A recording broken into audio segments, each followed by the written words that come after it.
اللہ ہی تو ہے جس نے زمین کو تمہارے لیے ٹھہرنے کی جگہ اور آسمان کو چھت بنایا اور تمہاری صورتیں بنائیں اور صورتیں بھی اچھی بنائیں اور تمہیں پاکیزہ چیزیں کھانے کو دیں.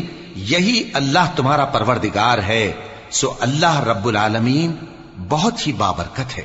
وہی زندہ جاوید ہے، اس کے سوا کوئی عبادت کے لائق نہیں، تو اس کی عبادت کو خالص کر کے اسی کو پکارو.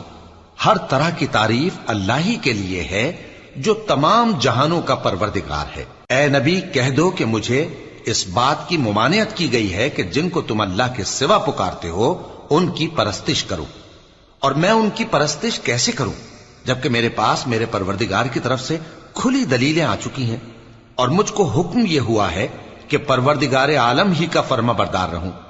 وہی تو ہے جس نے تم کو پہلے مٹی سے پیدا کیا، پھر نطفہ بنا کر، پھر لوتھڑا بنا کر، پھر تم کو بچہ بنا کر نکالتا ہے، پھر تم اپنی جوانی کو پہنچتے ہو، پھر بوڑھے ہو جاتے ہو، اور کوئی تم میں سے پہلے ہی مر جاتا ہے، اور آخر تم موت کے وقت مقرر تک پہنچ جاتے ہو.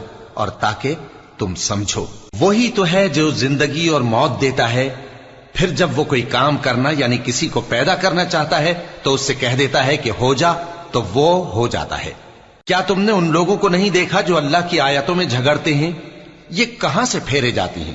جن لوگوں نے ہماری کتاب کو اور جو کچھ ہم نے پیغمبروں کو دے کر بھیجا اس کو جھٹلایا، وہ انقریب معلوم کر لیں گے جبکہ ان کی گردنوں میں طوق اور زنجیریں ہوں گی، وہ گھسیٹے جائیں گے یعنی کھولتے ہوئے پانی میں، پھر آگ میں جھونک دیے جائیں گے. پھر ان سے کہا جائے گا کہ وہ کہاں ہیں جن کو تم اللہ کے شریک بناتے تھے یعنی غیر اللہ؟ کہیں گے وہ تو ہم سے جاتے رہے، بلکہ ہم تو پہلے کسی چیز کو پکارتے ہی نہیں تھے. اسی طرح اللہ کافروں کو گمراہ رہنے دیتا ہے. یہ اس کا بدلہ ہے کہ تم زمین میں ناحق خوش ہوا کرتے تھے اور اس وجہ سے کہ اترایا کرتے تھے.